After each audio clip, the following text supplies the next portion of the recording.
Enjoy this movie, then visit brainpop.com for much more.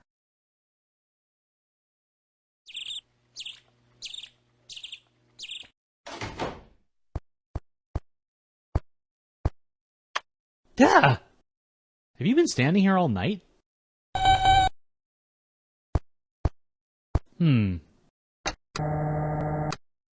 Uh-oh. Were you dividing by 0 again? Dear Tim and Moby, what is computer programming? Thanks, Amy. He picked a good time to ask.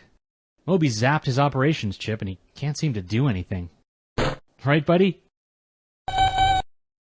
Don't worry, I've got you covered. We'll just switch you over to voice command. There. Now I can program you until your replacement chip arrives. I know, your brain is no ordinary computer. But it does have some things in common with the ones people use.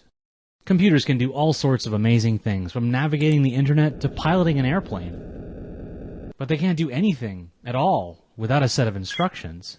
That's all a computer program is, a series of steps that a computer can follow. And somebody has to write those steps. Unlike you, computers can't really understand English. So programmers have to write their instructions in special languages. That's called coding, and the lines of instructions are known as code. There are literally hundreds of different languages. Thankfully, you don't need to know any of them to understand some programming basics. Just follow along as I code Moby. Okay, Moby, walk to the counter. Alright, sorry about that. I have to remember that programs need to be really specific. They have to be step-by-step ordered instructions, an algorithm. That's why so many programming tools automatically number your lines of code.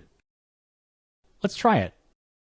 Moby, first lift your right foot, then move it ahead of your left foot, then put it down.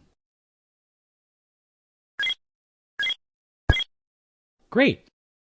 Let's call those 3 lines step right and save it as a function. That's like a mini program we can call on whenever we want. Now, let's make an identical step function for the left foot.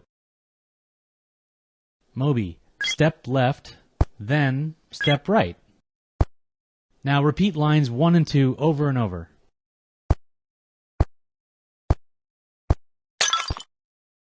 Repeating a section of code like this is called a loop, and it's something you can do in any programming language. Moby, stop, then walk back here, then stop. You've just been programmed. Lift your arms in triumph. Yeah, it is sort of like making a recipe. Instead of telling a computer what to do, you're telling it how to do it. Speaking of recipes, how about making a peanut butter sandwich for lunch? Moby, first put peanut butter on 1 slice of bread, then use the knife to spread it around.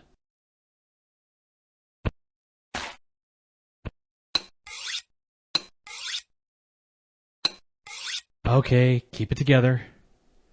Programmers have to be patient. You have to keep refining or iterating your code until it works the way you want it to. If there's a mistake or bug, you have to find out where it is and fix it. Moby, first open the peanut butter jar, then use the knife to scoop out some peanut butter, then spread it on a slice of bread, and finally put another slice on top.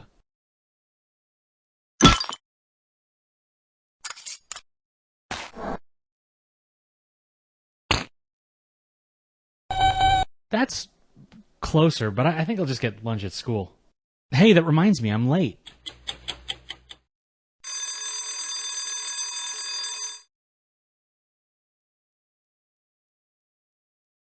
Quick, Moby. First, walk to a seat, then sit down in it. I can't take you anywhere. Here, try this. First, check if the closest seat is occupied. If no, then sit. If yes, then move on to the next seat and repeat.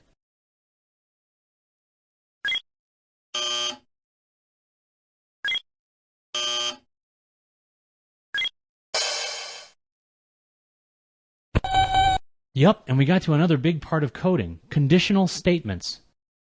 That's when the program looks at an unknown value or variable and does different things depending on what it is. In this case, the variable was whether the seat was empty.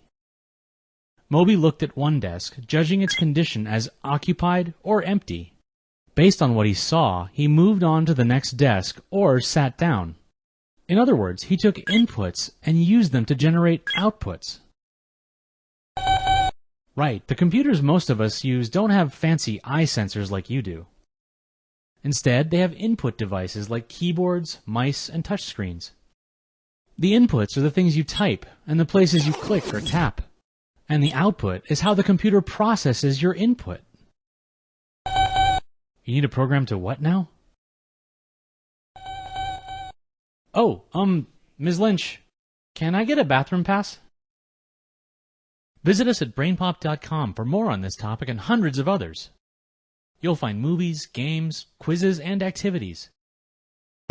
Learn more about the difference BrainPop can make.